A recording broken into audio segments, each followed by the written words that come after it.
From UFOs to psychic powers and government conspiracies, history is riddled with unexplained events. You can turn back now or learn the stuff they don't want you to know. A production of iHeartRadio.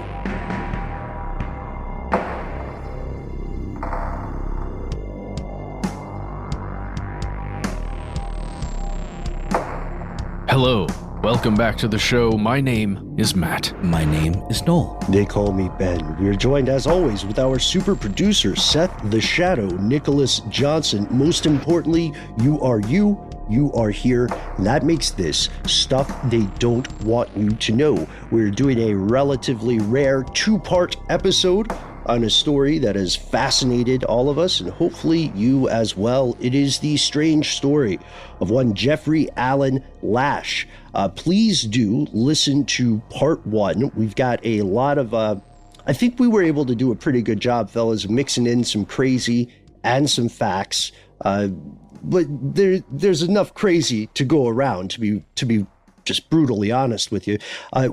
This story, this part two, is going to make a lot more sense if you checked out part one first. So we're going to wait and done through the magic of podcasting. Should we touch on a couple of the important characters just so everybody is like up to speed? Yes, here are the facts. Jeffrey Alan Lash dies 2015. He is 60 years old. His body is found in an abandoned SUV in his own neighborhood, which is a very posh community in Los Angeles. And investigators discover a web of weird events very shortly afterwards. Two of the big players we've met are Catherine Nebron-Gorin and also her husband for a time, Dr. Gorin. We've alluded to a couple of other folks that we're going to meet as well. Yeah, I just want to touch on Harlan Braun as well, BRAUN. That is the attorney representing Catherine Nebron-Gorin. Gotta ask real quick up front, like how did this gentleman come to live and cohabitate in the situation with Catherine and her then husband, and then manage to kind of push them apart and sort of, take over the roost, as it were? Yeah, pull a cuckoo, right? And shout, unrelated, there's a fantastic kind of underrated sci-fi film called Vivarium, which concerns the cuckoo. I have heard nothing but great things about it, and I have not seen it. It's so good, you guys. It's underrated for sure. So how did he become, a social cuckoo? He would have an answer for that, Noel, and his answer would be national security. Okay? Of course. That's verbatim quote from him. So he knows the old conversational tricks, at least. That's our recap. Where we left off last, we were asking ourselves, where was the money coming from? How come his stepmother, Shirley Anderson, as well as his late father, did not know the source of his income? How come nobody seemed to know what he was really up to? And was there any truth to the bizarre, cryptic little hints he was dropping? I picture him dropping these kind of out of the blue, where they're not really necessary in conversation. Like he's at that Italian restaurant they always go to, because there were regulars there. They drove separate cars, sans license plates, and they paid cash for everything. I wonder if there's a server who is a familiar face to him, and they say, okay, our specials today. And he's like, I don't need the specials. That's not how the CIA does it. I'm like, what? we know that's just older food that wasn't sold last week. So we don't want your specials. Right. The CIA. That's signed the CIA. Yeah, I think that's official policy. But there's a recap. So without further ado, let's dive right back in. Here's where it gets crazy. He does have a little bit of a paper trail. He does have a past. Because he's done, he's had some brushes with the law. And he literally told his attorney that we're going to tell you this. He literally told his attorney, yeah, sorry, I got weird. We're going to do this a little different way. That's literally what this story is. I am become weird and will operate thusly. This attorney represented him in 2009. he called him out on said weirdness. He described his client's behavior as very strange. Lash was charged with misdemeanor possession of a concealed weapon after being stopped by Culver City police, presumably for not having a license plate. But we don't know this for a fact. I'm sure we could find out. But still, I'm surprised he dodged that for so long. And that's according to court documents. Lash had the ammunition and the firearm in his vehicle, but because Lash had the ammo and weapons stored correctly in his vehicle, the charge was dropped. Yeah, but that's not the weird stuff, guys. The weird stuff is that, according to the attorney, Lash, after, I guess, contacting the law offices, said, "Oh, no, I'll contact you. You don't need any of my information. Like, none of it. Don't worry. You've got the documents, the court documents. You don't have to contact me at all. I'm not going to give you any information. What I'm going to do is call you once a day, and you're going to tell me what's going on with my case. That's it, because I'm CIA." You can't say that last part. No, because I am deeply weird. Once a day seems a bit much, but the guy was nothing if not tenacious, right? Just to be candid, it's also a clear move, or a first move, for a manipulative personality, right? To appoint oneself. Like, there's a lot of conflation of client versus authority, right? These people are domineering. They want to be the one who knows the most, or appears to. They want to be the one who has the most mystery, and they want to be the one who controls situations. That's a very lazy psychological sketch on my part, having never met Lash. But you're right. He says, "Look, I'm just going to call you. I've become strange." And they say, "Okay, well, you're paying me in cash. Dope." And then there's a third lawyer who enters the fray here, enters the conversation. His name is Robert Renser. He told the local outfit KTLA that he had represented Lash for decades, for almost 20 years, and it was usually in relation to this guy's guns. And he said, "Look, he's just a guy who's really private, which I respect, and he's just really into guns."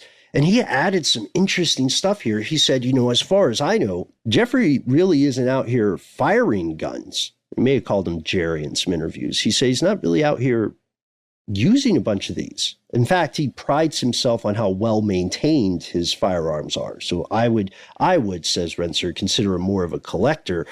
And then we've got a quote where he does say, "Okay, a lot of people would call him odd because of his overwhelming desire for privacy. Some people considered him a little weird." For me, it's like you could tell he's speaking about someone who's passed, but he is speaking about, it's still his client, in his mind. So he doesn't want to just come out and say, "I think he was crazy. He flew over the cuckoo's nest long ago." Well, think about how whoever you are, imagine keeping 1,200 plus guns in very good order, well maintained. That's, imagine that. Do you guys realize how difficult it is, especially if they're ever fired, to keep a gun really well maintained? Mm-hmm. It's not an easy thing. It takes work. And now you've got 1,200 of them in your townhouse. And where do you put them to keep them really well maintained? Oh man, there's so many questions. It's funny because I think for a lot of people who are adverse to firearms, it's something you may not always think about, but you got to break the machine down. You got to clean it. There are rules for good firearm maintenance that a lot of people just don't do. You know what I mean? They might buy a gun and they never familiarize themselves with it. They just hide it somewhere. And that can be dangerous. It can be very dangerous very quickly. But I always like to think of cars. If you ever read the manual for a car, there's stuff that no one ever does. Like, you're supposed to walk and have a 4-point safety check before you get into your car. Great. When's the last time you did that? When's the last time you were like, "Hey, hold on, I need to I need to make sure the headlights are working and the tail lights are good"? I've been driving with a donut on my back tire for about a month now. So, oh my God. No. On the highway? I mean, look, I'm going to get it taken care of. Okay. Oh, gosh. It's just such a hassle. It's a hazard of being an adult. Where you have to do things that aren't fun and spend money on ways that don't feel like achievements. Well, here's the thing, guys. I just had another tire pop. So this is my second one. So I'm just over it. It's Atlanta. The roads are garbage. Okay, done with my road conditions rant. I would just say I think that maintenance thing, the 4-point check, is a generational thing. My grandfather, close to every time I got into a car with him when he was still alive, he would check the oil. He would walk around the vehicle. Like he would do that, especially if we were going further than just up the street. Well, and here's another one. I did an episode on this years ago. The old question of like, when should you change your oil, right? Is it every X amount of miles? Is it every X amount of months? Theoretically, what's best for your car is if you change the oil every time you drive it. I'm just saying there are maintenance standards for any machine that a lot of people do not care about. And when it came to firearms, Lash was someone who did care about this stuff. Oh, thank you for bringing us back. We brought it back. I know that was some parkour on our part. Not really. No, it was fun. And you made a great point about how crappy the roads are here in Atlanta. They literally pay a guy to just go put metal plates out. Like 3 inches above. Right. Which is like in and of itself almost more dangerous than the freaking pothole. Yeah. Did I ever tell you guys about the hubcap anomaly that was up the street from my place? No. I was trying to figure out for the longest time. I thought it was a weird performance art thing because there was this like growing pyramid of hubcaps on the corner of the street next to me or very close to it. I was walking somewhere one day and then I finally found the mystery. There was a small but deep hole in the road and like a weird curve thing or something, but I was walking by and a hubcap flew off. Like a little, these are newer cars, so there's little plasticky hubcaps, right? So they're Frisbees almost. This thing kind of like went bump and then fell near this pyramid of hubcaps. So I think somebody was just happening along and kind of gathering them up. I should have taken a picture. It was epic. They actually fixed the road. Well, they put a metal plate on there. I think they'll get to fixing it later. This has nothing to do with Jeffrey Lash. I'm going to put my money that they all rolled. They all hit that one, whatever that one thing was, and they all rolled to that one place just because that's the nature of them. That would be beautiful. If hubcaps, like the majority of people, seek the company of their own, that would be inspiring. That's a very Pixar hubcap we've just created. Hey, guys, guess what? Yeah. Transition. Hey, was this dude a spy? He sure wanted people to think so. But what if he were more than a spy, Matt? No? More than a spy? Mm-hmm. What does that even mean? More than meets the eye. What if he were an alien? So remember how we said I thought you were going to say Transformer. Yeah, I was hoping so too. Dang it. What if you were a Transformer? Matt, I was thinking about this. Your Optimus Prime extremism is something I can't forget now, ever since our conversation. Optimus Prime extremism? Yeah. No, I've already forgotten it. So you look at it, you're like, we're talking about trucks, faces, vehicles with faces. Oh, yes. You said, no, when I look at a truck, I wonder if it's Optimus Prime or something like that. Okay. But anyway, this show is sponsored by Transformers. I got to say really quickly, I don't see the benefit of being able to turn into a truck. I just don't see the tactical benefits. Being a robot seems way cooler and more versatile. Turning into a truck seems like a downgrade. Well, they had to do that because otherwise the humans would find out the secret, which is that they live among us. And they all had to have dealer plates. That was one of the tricks of the Transformers. There it is. So we don't know if Transformers are a sponsor of today's podcast, but let's pause and find out together.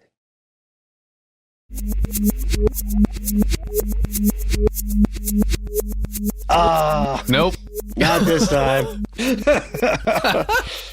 Well, the reason I think we're laughing here is because how stupidly hilarious would it be if there was like a Transformers movie that we didn't know about and that was just the ad? In 2024, somebody is going to listen to this episode and there will be some kind of Transformers integration. And I'm so excited for you. I'm glad you heard that. Yeah, that one was for you specifically. So we left on a bit of a cliffhanger, right? An alien? What are you talking about? Remember how we said that Catherine Nebron Gorin left, she skedaddled to Oregon to ditch the heat after Lash's death. And this was per his instructions, as she has claimed. And we said she took an employee along with her. This is one Dawn Vadbunker, Dawn Marie Vadbunker, I believe.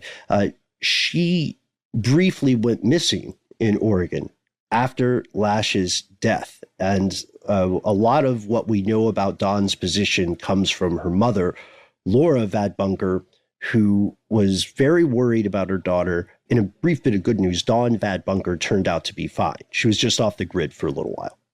Yeah. And both of these women, at least it seems, according to statements, fully believed Jeffrey Alan Lash's stories about being a spy or working for a government agency of some sort and needing to protect his privacy in some way. But that's not all they believed about him. According to their stories, they believed he was a human-alien hybrid. Cool. What does that even consist? So that's sort of like a human-alien hybrid. Does that mean like the spawn of an alien and a human's relations? Some sort of genetically engineered lab-grown creature? A combination of DNA, right? Of some sort. Part of it was human, part was not. And this is all coming from Laura Vadbunker, the mother of Dawn, the younger woman who was there in Oregon.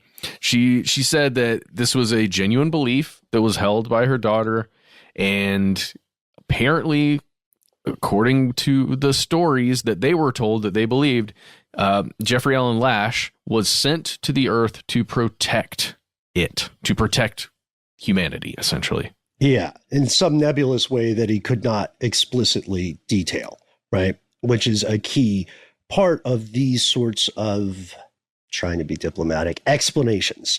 So, I'm getting flashbacks of the story that just broke the week that we're recording this about All Mother.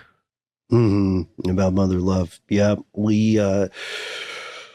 I guess we should address that. We record those strange news segments about a week before they air.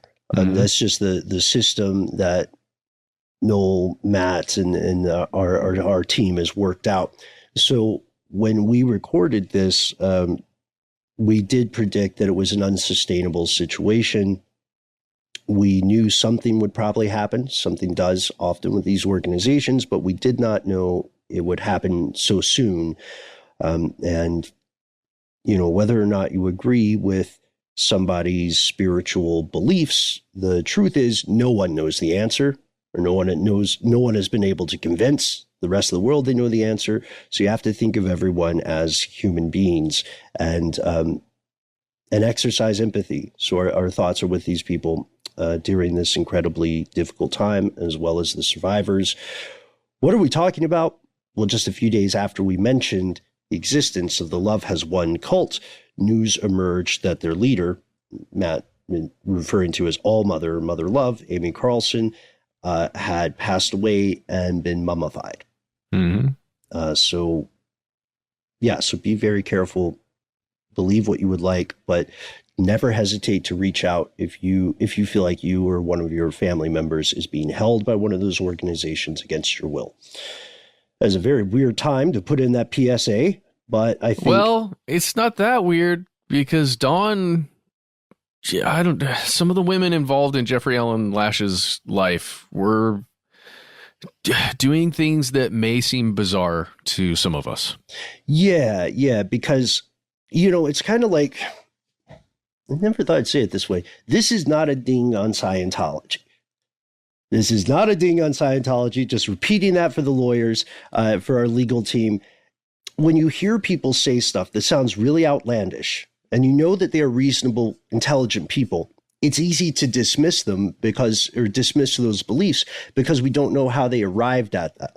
It's always an incremental sort of education, right? Indoctrination is a better word. So if you hear somebody say, here are like when we learned the inner workings of Scientology or the inner belief system of that organization, thanks to WikiLeaks, we thought it was crazy, right? We thought this was very outlandish, but we also could tell that people don't learn this all at once. They learn it in a way that leverages what's called the sunk cost fallacy. Mm-hmm. So at the time you start hearing this other stuff, you've already been primed for it, which you talked about earlier, and everything seems just like a little step further. It's never a bridge too far. And that's how you end up like Don Vadbunker, who said, yes, he's sent to Earth to protect us. He's part human. He's part alien. He is also working for the government. And yeah, I was originally hired by Catherine Nebron to manage some of the properties she owned in the area. But then I finally met Lash. She didn't meet either Catherine or Jeffrey for a long time. She was working remotely. But when she did, she was taken in by a story. She started following a diet. We mentioned specific diets earlier. Noel, you were talking about your piano teacher in part 1. Dawn gives up smoking and she starts doing the Lash diet, heavy on raw meat, weird raw meat too, like raw bison. Her mom is saying she's drinking all these gross juices. She told her mother that she was doing this because Lash was helping her turn into an alien hybrid herself. That's, yes, an interesting notion of using your diet with very earthly foods to turn into, an extraterrestrial hybrid.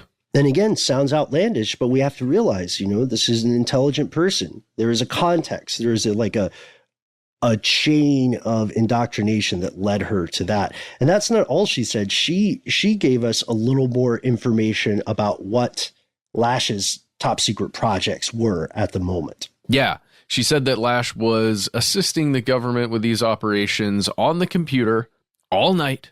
Like that he would just stay up and do whatever he was doing on his machine. Then he would travel to different solar systems and planets through the mechanisms of the computer, through the chips, whatever is on there, through the networks. He would somehow, astrally or otherwise, travel throughout the galaxy.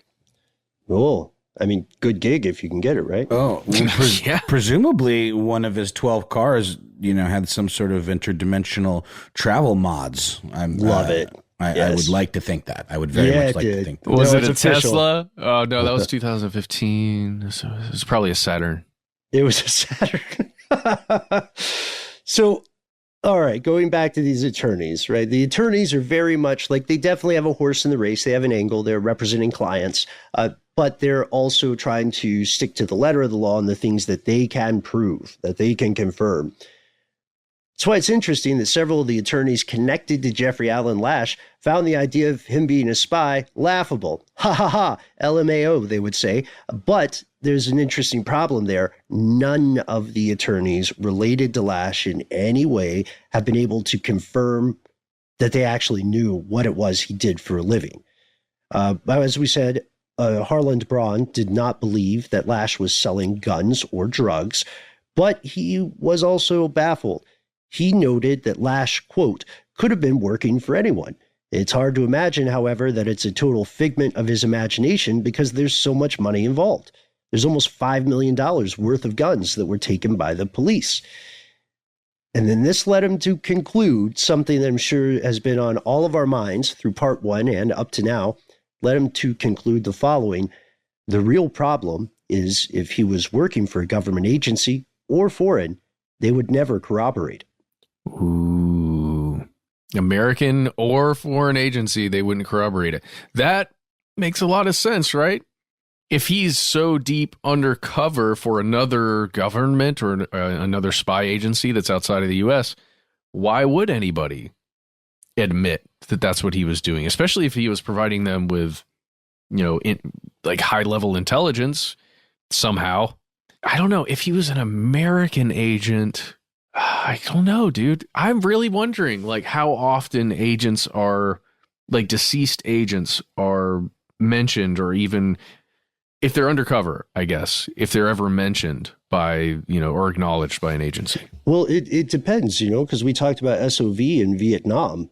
They had an explicit understanding that if things went sideways, they didn't exist, but that's a foreign agent in Vietnam. This would be a U.S. agent in the U.S. operating domestically, except when he's in space, and running what he claimed was a really big company.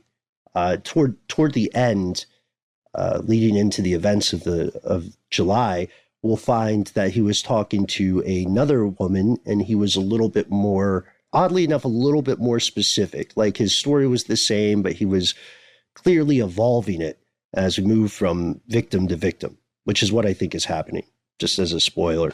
And that leads us to something else, There is money. The money is real. Somebody bought the guns. They didn't get paid in like space stories. So what if the cash came from a more mundane source? There may be another conspiracy afoot. There are indications that Lash was, if nothing else.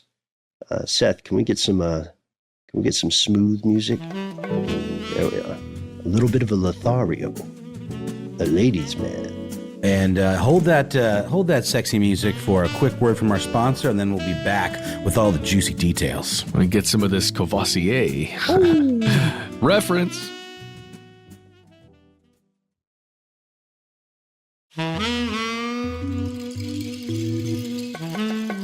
You've been listening to The Quiet Storm. Kidding, this is still stuff they don't want you to know. We are back from the break. What are we talking about with Lash? Well, he had no shortage of lovers, paramours, girlfriends. And this leads some people, including your faithful correspondent, honestly, to speculate that he was little more than a con artist. He told one of his lovers, Michelle Leons, that he had been in a relationship with since before he was hanging out with Catherine. He told her that he was a former government agent. He had top secret security clearance. And he said, I've got a rap sheet pretty much. Over my time, I've performed counterterrorism operations. I've rescued hostages. I've done anti-harassment missions. And I rescued a couple people from cults. What of it? Now I'm on a mission to save the world. 'Cause I'm an alien human hybrid. An alien humanoid hybrid super space secret spy. And I have become strange. I am become strange. I would say all of these things add up to definitely becoming strange. I wonder if it's one of these things where it's like, science fiction, of course, is where my brain goes with this kind of stuff. But like the idea of maybe slowly metamorphosing, that's not a word, morphing into an alien human hybrid. Like maybe he started off purely human and then through some sort of event, like a Hulk type event, perhaps he was perhaps bombarded with some kind of alien rays, and then he received, he kind of like got that DNA that sort of like, grafted onto his DNA. Oh, I gotcha. Okay, so some early secret version of CRISPR was used to take...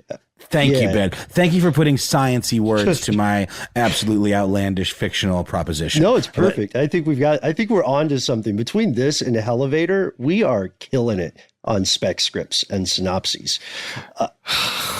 What? Elevator? Yeah, because the devil like goes down to earth, and then later there's a whole mythology. I've been working on the Bible for the show. Anyway, look, I get it. The Game Show Network gets it. We're on the same page. Yeah. It's there's a tie-in, yes, but I feel like you didn't read the email. So we're kidding. We're at least 40% kidding. Lash had more than a few eccentricities, and this was very clear to Michelle. He seemed to be a neat freak. He definitely didn't want her to touch his stuff. As we said earlier, he had a hard ban on people taking his photograph. Michelle knew that he had credit cards, but he always paid in cash. And in 1987, she buys a 3-bedroom condo in Santa Monica. Lash enters the place. He starts living there. He takes over 1 bedroom entirely. He locks it. And just like that, remember that old pirate myth? Was it Bluebeard, I think? He forbids her from ever entering. He's got a lock and key system. He's like, hey, we're cool as long as this room just doesn't exist. Wow. Okay? And I never want to see you in there. We're never going to talk about it. And maybe she said, what if I ask about it? And then he probably had like one of those Dennis Reynolds smiles. And he's like, don't ask about it. Jesus. I wonder if he had like, you know, in 87, he probably had 100 guns, you know, like in one bedroom. You could probably put 100 guns in a bedroom. Yeah. Do you need a gun rack, you know, of some sort?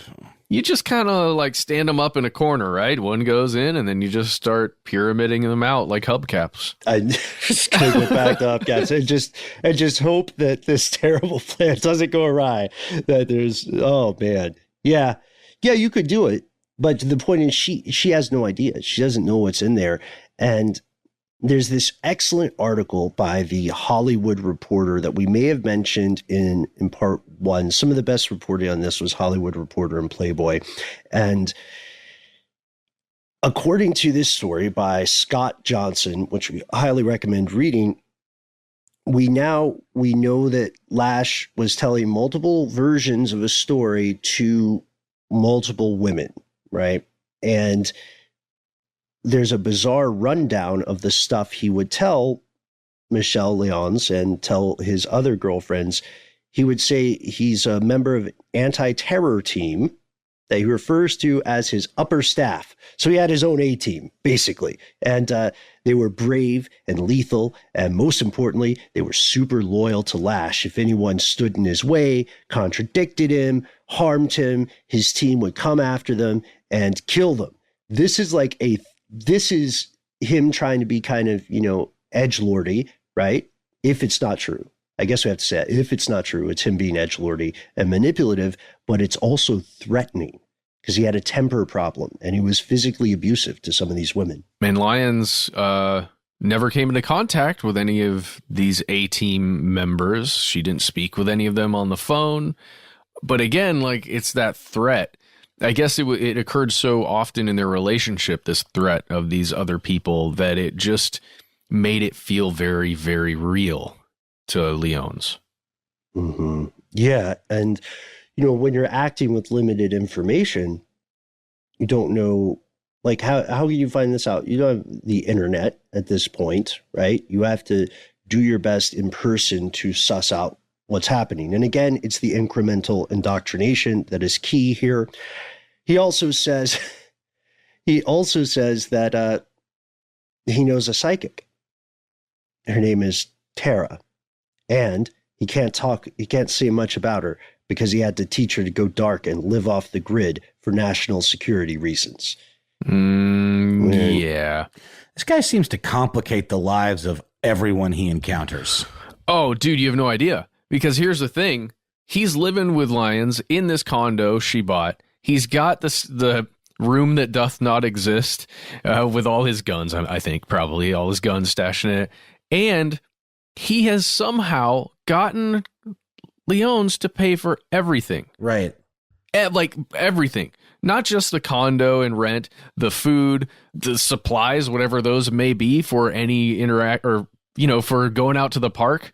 She's getting whatever they need for the picnic, entertainment, everything. I mean, this seems like a grift of his, though, right? Like, I imagine it maybe even happened more times than we have on record, because he literally, like I asked at the top of the show, like, how the hell is this even possible?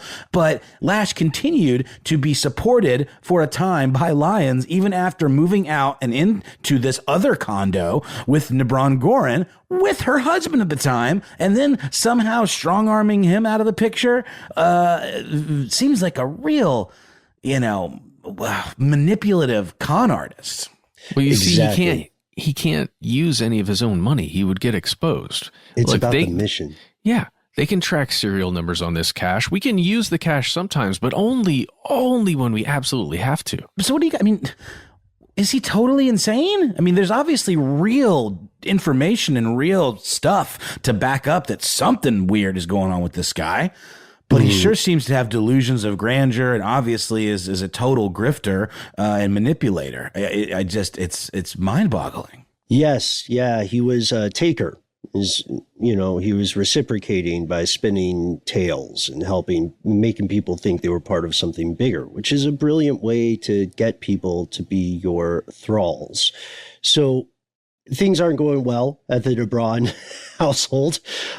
He is worried about what might happen to his guns now that he's taken over their house. He's put them in a really weird situation. These people who own this house, by the way, are having to go shower at their neighbor's place because he's stuffed it with so much junk and restricted the areas of their own house where they can actually live. Because of the guns, he shut down the water in their condo. That's the reason they had to go shower other places. He also needed a special chef for his diet. The chef cost about $1,785 a week. He did not pay for that. Lyons also bought 2 healing frequency machines. That's $12,000 a piece. Then another $9,800 a year in storage fees for like more than a decade. She estimates that she shelled out about $1.8 million. So this is another pretty well-to-do woman that is being manipulated by this guy. He becomes more and more extreme. He's physically abusive. Gorin, we said they divorced earlier, was convinced that Lash was the real deal. However, he said in 2016, he said Lash put a gun against his head and demanded that Gorin continued to give him the cash he needed to carry out his missions, and says that he gave this guy something around $2.5 million. What? Yep. And then after they divorced, Nebron took up with Lash, eventually becoming his fiance without the knowledge of Michelle Lyons, who thought they were still dating. So full circle back, Ouroboros this to part 1. Michelle has finally had enough. She's very close friends with Catherine, by the way, and she's been trying to call her to see what's up with her boyfriend. No one's picking up the phone. This radio silence is distressing.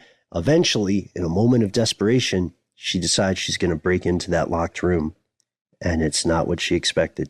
That's right. It was essentially like an episode of that super depressing reality show Hoarders. Lyons began to sift through just absolute piles of stuff, looking for some clue as to what this dude was all about.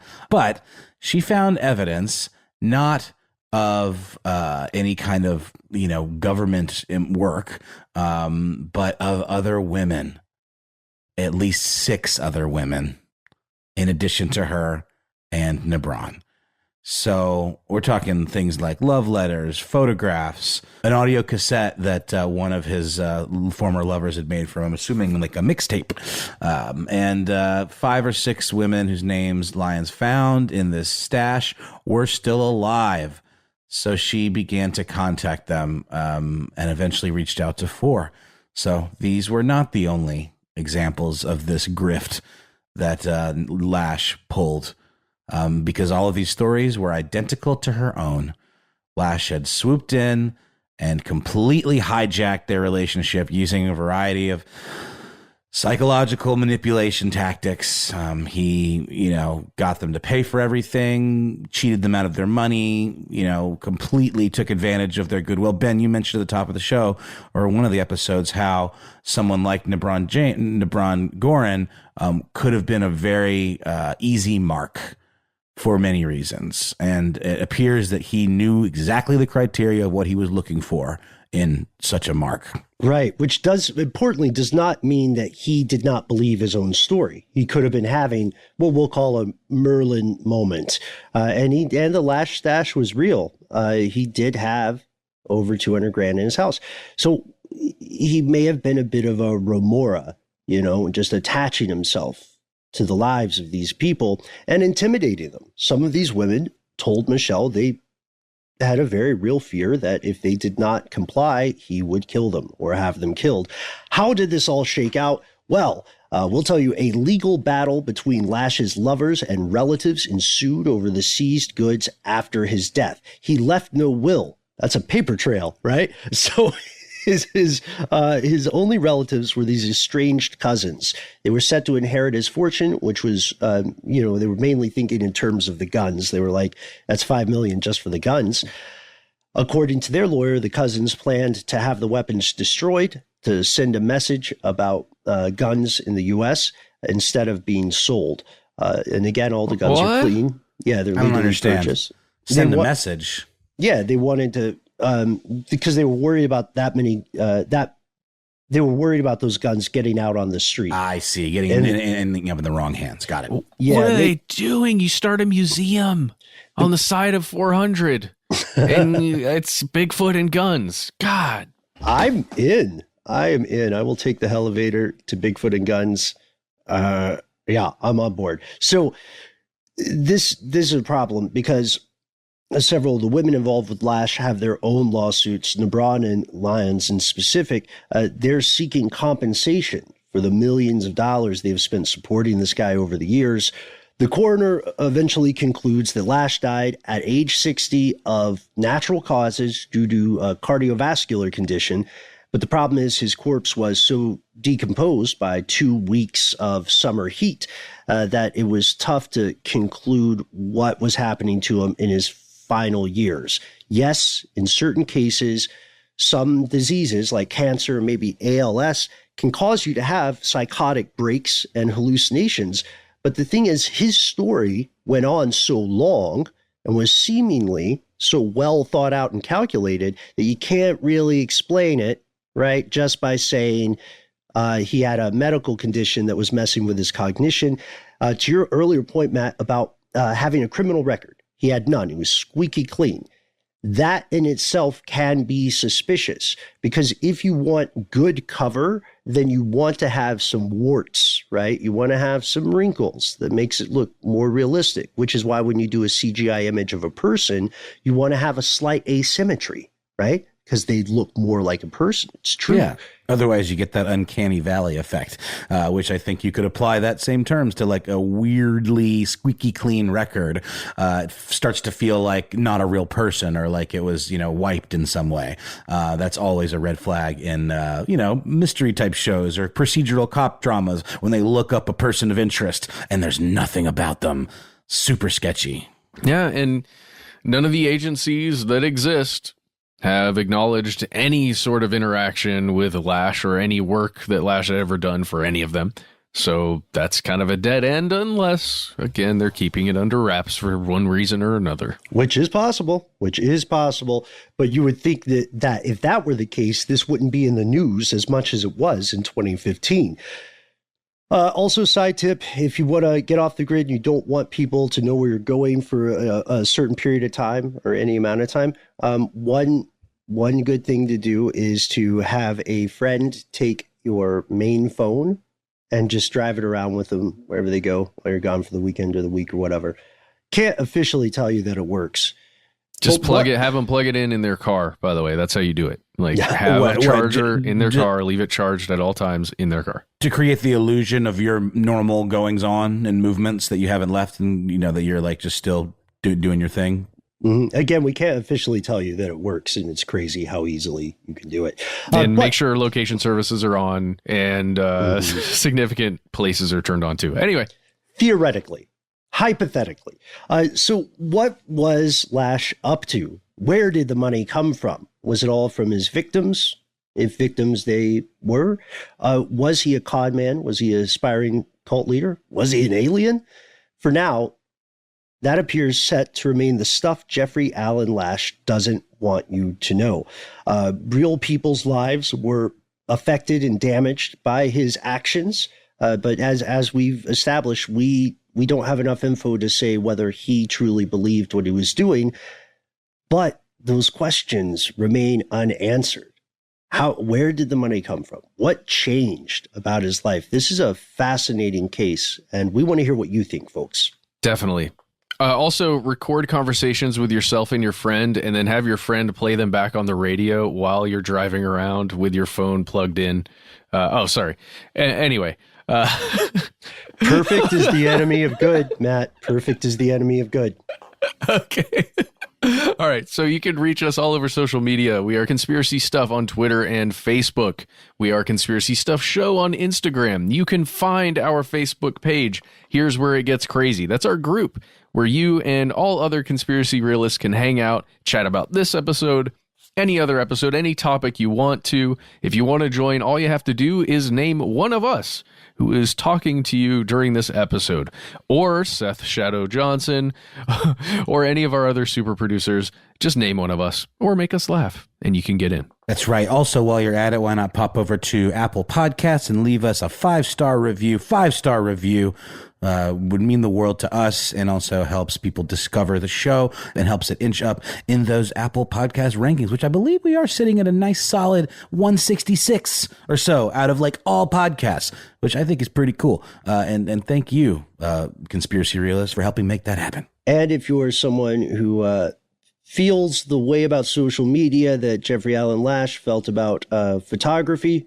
never fear. You can contact us the way he used to contact his lawyers. Just dial us on the phone. It doesn't have to be once a day.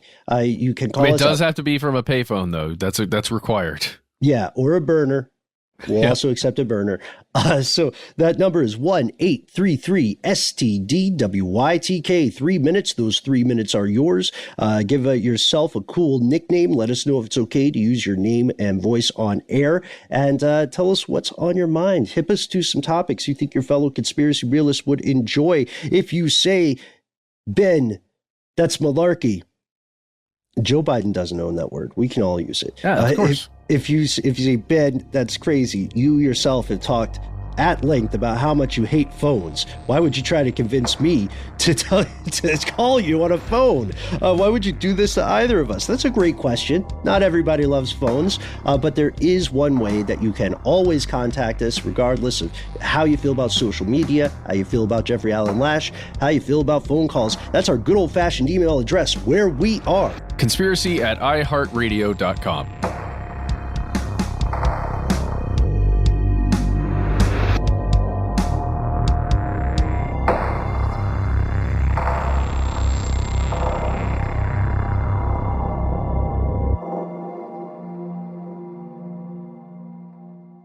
Stuff They Don't Want You to Know is a production of iHeartRadio. For more podcasts from iHeartRadio, visit the iHeartRadio app, Apple Podcasts, or wherever you listen to your favorite shows.